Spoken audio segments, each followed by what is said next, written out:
À l'occasion du jumelage entre les diocèses de Sé et de Mbuji-Mayi, scellé officiellement le dimanche 20 octobre 2019 en la cathédrale de Sé, l'évêque congolais Monseigneur Bernard-Emmanuel Kassanda, accompagné d'une petite délégation, est venu à la rencontre des habitants de l'Orne tout au long de la semaine précédant l'événement.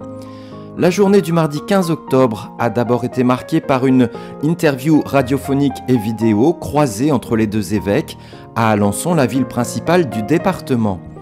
Puis direction le sanctuaire d'Alençon, à la maison Famille Martin, lieu de pèlerinage aux saints époux Louis et Zélie et à leurs enfants, dont bien sûr Sainte Thérèse de l'Enfant Jésus et de la Sainte Face. Dans ces lieux se trouve la chapelle de la maison natale de Sainte Thérèse, lieu privilégié qui ouvre sur la chambre familiale.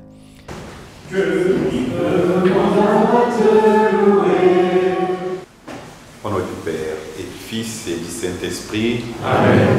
La paix soit avec vous. Lors de la messe de ce jour, fête de Sainte Thérèse d'Avila, Monseigneur Kassanda a assuré l'homélie. Quand nous allons dégager du fond de nous ce qui nous obnubile, qui nous empêche de nous ouvrir et d'être ce que nous sommes réellement, lorsque nous aurons fait de l'espace, c'est seulement à ce moment-là que le Seigneur aussi fera descendre sa grâce.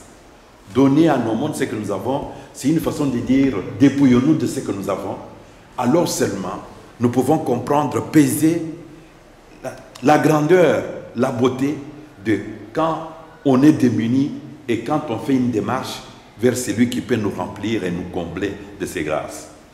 Thérèse d'Avila a fait une expérience au Carmel qui était au départ assez pessimiste et qui l'avait totalement découragée. Elle a connu ce qu'on dit la traversée du désert. Mais grâce à l'accompagnement spirituel de Saint Jean de la Croix, elle-même, dans la façon de s'abandonner à Dieu, elle a fait alors une expérience mystique plus profonde qui montre que le chemin de Dieu, il faut accepter d'abord de se remettre en question, de se dépouiller totalement, de voir les limites qui font les contours de notre propre personnalité. Alors seulement le Seigneur pourra encore nous accompagner d'une grâce spéciale pour nous conduire vers la voie de la perfection à la manière de Sainte Thérèse d'Avila. Prions pour d'abord les intentions du sanctuaire, c'est-à-dire tous ceux qui ont demandé une prière spéciale au sanctuaire de Zélie et Louis.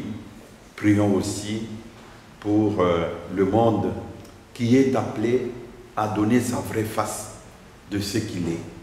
Nous vivons souvent des apparences et ces apparences se trompent. Que le Seigneur nous rende à être authentiques, à être vrais. C'est là où il va toucher notre conscience et fera de nous des hommes créés à son image et prêts à fonder ou à faire advenir son royaume sur la terre.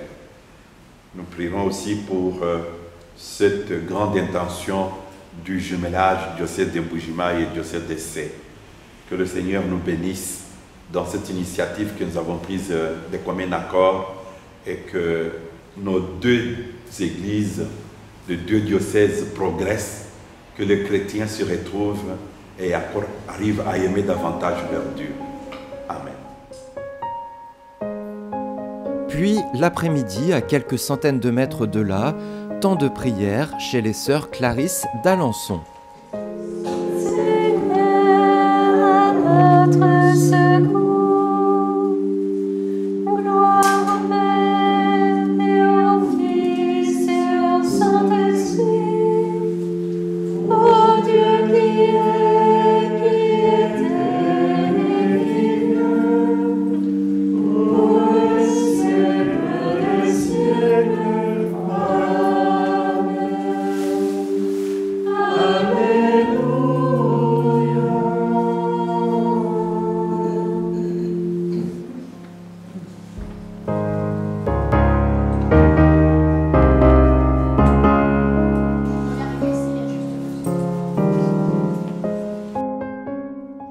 Après ce temps de prière monastique, Monseigneur Bernard-Emmanuel Cassanda et le Père Évariste ont écouté les témoignages et les parcours vocationnels des sœurs Anne-Laure, Monique, Hélène, Marthe-Véronique et Anne-Chantal.